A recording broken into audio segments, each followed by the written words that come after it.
If you have a Nintendo Switch 2 and you want an additional dock, you don't have to purchase the original one that is very expensive.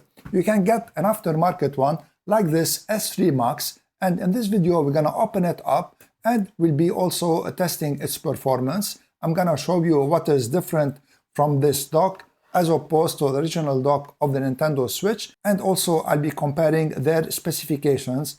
And spoiler alert, it has some more interesting specifications than the original dock in some areas. And most importantly, we'll be testing the overheating performance, and I'll be comparing the temperature of the Nintendo Switch 2 in this dock as opposed to original dock. So let me start first by opening up the box and showing you what you get in this box. Before opening it up, I wanted to tell you that you can get this dock in two models. The model that is the standard model that doesn't have an Ethernet port, and the model with Ethernet port. What I got here is the standard model, so it doesn't have a LAN port.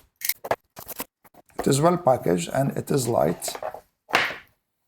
So this is everything in the box, and I like the touch that it has the Nintendo colors. Let me tell you now about the similarities and differences and advantages and disadvantages of each one. I'm gonna start by telling you what are the advantages of the original dock. First of all, it has an integrated fan to prevent overheating, and the second advantage is that it has a LAN port.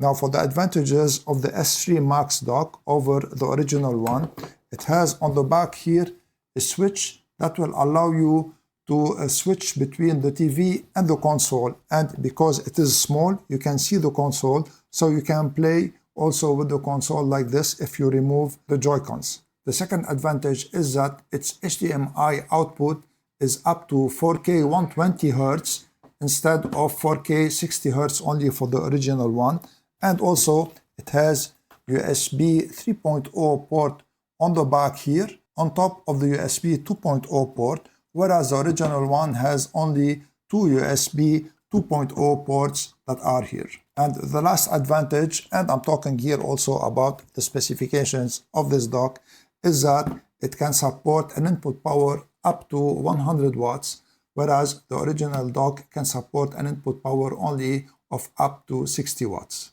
Just before connecting the dock to my 4K TV, I wanted to show you the ports up close. So this is the HDMI output. This is the button to switch between the console and the TV, USB-C input, USB 3.0, USB 2.0, and this is where you dock your switch. So let me connect it. I'm gonna start by connecting the HDMI port here. And this is USB-C charging cable. I'm connecting it. It's connected to a 100 watts charger.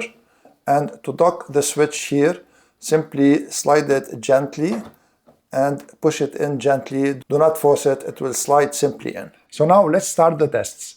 The test I'm doing now is that my son is playing on the Nintendo Switch 2 while it is docked to the S3 Max, and this is a timer.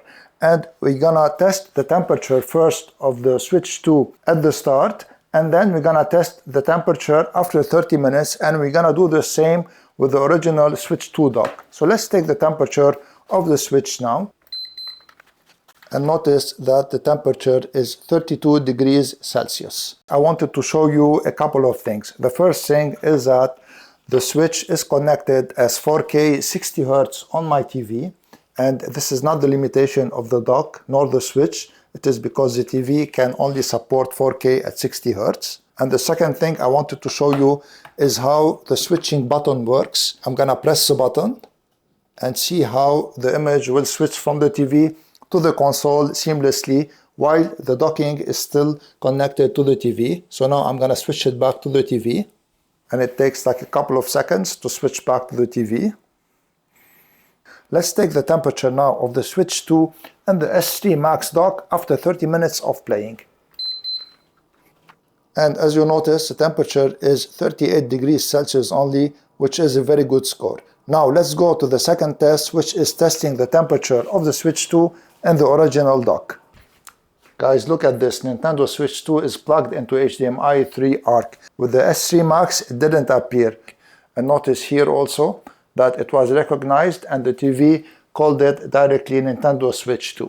And notice also it says game mode turned on by Nintendo Switch 2, and this is also an advantage for the original Switch. So now we're gonna take the temperature of the Nintendo Switch before we start gaming, and we're gonna take it after 30 minutes. And the temperature started at 28 degrees Celsius. And I wanted to tell you also that we let the Switch 2 rest for about 40 minutes before doing this test. So let me start the timer, and we're gonna start gaming on the Switch now. Now we are a little bit after 30 minutes. Let's take the temperature of the Switch 2 now with the original dock.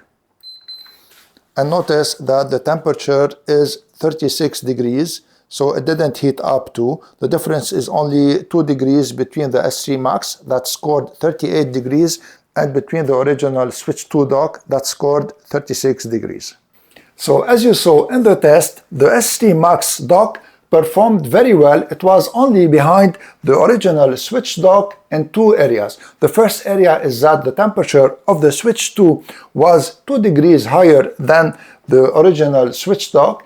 And the second one is that the original Switch dock could communicate better through HDMI ARC with the TV, so it turned automatically the gaming mode on the TV, whereas the S3 Max couldn't do that. But both of them communicated to the TV that the Switch 2 has the ability to turn on HDR on the TV. Now the advantages of the S3 Max as I see them, the first one is that you can use it as a desktop stand here, so the whole screen of the Switch 2 will still be visible. If you use it, it can charge it at the same time, and the button that switches between the screen of the Switch and the TV is a very nice touch. And also the most important advantage in my opinion, that it costs less than 1/3 of the original Switch dock. If you want to check it out, I'm gonna leave an affiliate link in the description.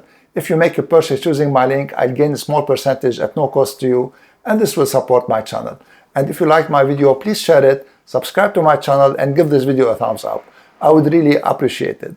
I'm Eloy from Knowledge Sharing Tech. I want to thank you all for watching, and see you in the next video.